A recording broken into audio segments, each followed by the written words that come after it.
I have a confession to make. I am a professional development junkie. I work for Chicago Public Schools, and weekly the district sends out a teacher newsletter, and I immediately scan it for professional development opportunities that fit my teaching context, and then I register, and then I go to these workshops obsessively. I think that there are a lot of different reasons that teachers get into this profession. When I was little, my cousin Lisa and I used to always play school growing up. She's also a Chicago Public School teacher. But when I was younger, I never imagined that I'd actually be a teacher. And 11 years into this, I'm not quite sure how it is that this all happened. But I truly believe that what happens in my classroom matters. What happens in my classroom has the potential to impact students' futures and ultimately create a better world. I teach because I believe that this is a vocation of social justice. I teach middle school reading and writing, and my students are on these incredible journeys of self-discovery. We use literature, writing, and expression to give voice to who we are, to discuss, to argue, to contemplate. I love learning and enjoy the constant challenge of teaching. But more than learning, I enjoy being a learner myself. More than teaching, I enjoy being a learner myself.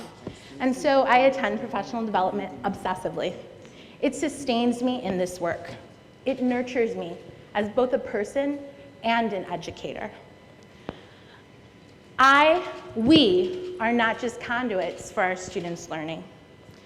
As a teacher, I continuously model for my students what it is to be a lifelong learner by participating in professional development workshops and study groups. I believe that learning does not cease just because my formal education has finished. And I believe that I model this for my students by showing this love of learning. I'm constantly learning from my students, building reciprocal relationships with them, seeking out new information and new opportunities, and challenging myself to be a better teacher.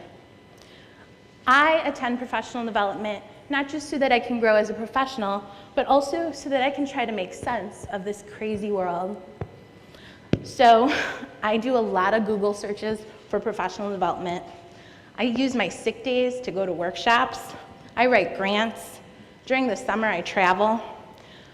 Because of this, I've had the privilege of connecting with local organizations like the Chicago Foundation for Education, the Chicago Area Writing Project, and the Illinois Holocaust Museum and Education Center. I've also gotten to travel and connect with teachers from all over the country through professional development opportunities through Gilder Lehrman, the National Endowment for the Humanities, and the National Holocaust Educators Network. But professional development is about so much more than strategies for teaching reading and improving my classroom practice. It's an opportunity for educators to learn about ourselves and reinvigorate our commitment to this work. In the summer of 2005, I had the privilege of connecting with Facing History and Ourselves when I participated in a week-long seminar on the eugenics movement. Facing History and Ourselves is an organization that empowers teachers and students to combat racism and bigotry.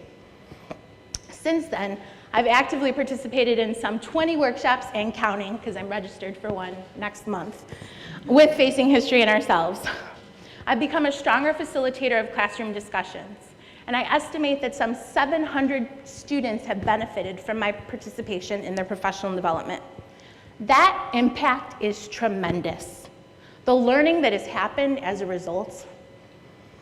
My students have been challenged to have difficult conversations, to construct and deconstruct their own identities, to examine privilege and the roles of bystanders. I think about a former student, Matthew, who's currently a junior at Jones College Prep. He's decided to pursue a career in diplomacy and international relations, and I have to believe that some of our Facing History and Ourselves work helped nourish that seed. I currently teach his little brother, Nicholas, and I get the challenge of trying to do that all over again.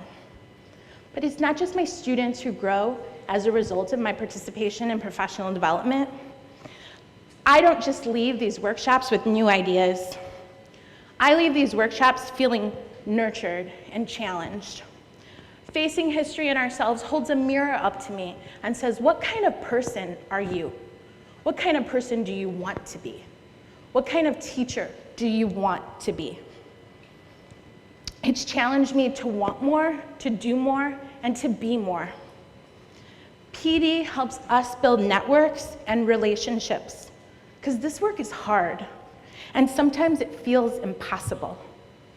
But through professional development, I connect, I problem solve, and I learn. It keeps me connected to the power of this work, and it helps me avoid getting caught up in all of the daily struggles. This participation directly impacts my practice. I take back new ideas to my classroom that I could not have generated alone, because we need each other, and we need professional support networks that help us build reciprocal relationships so that we can grow in this profession. Study groups, small groups of teachers committed to improving one area of their classroom practice through regular meetings and reflection, have been instrumental for me in dialoguing about my classroom practice. These types of professional development do not have to be costly, nor do they require a lot of resources, because we are one another's greatest resource. Teachers learning from one another, the power of that. I've made dear friends doing professional development. Some are in this room. This work cannot be done alone. It cannot be done in isolation. But like many teachers in this room, I've been to bad professional development. Not all professional development is created equal, and that's not a unique experience having been to bad professional development. But teachers, we know what works for both us and for our students. We are in a time in education like none other. Districts are cash-strapped, and the demands that are being placed on teachers are greater than they've ever been. But I would appeal to policymakers and say that PD is a necessary investment. It results in having experienced and dedicated teachers stay in the profession. Additionally, we must be consulted directly when funds are allocated for professional development, and we must be given time. Professional development has kept me passionate about my work, passionate about my chosen vocation, and really obsessed with learning. Thank you.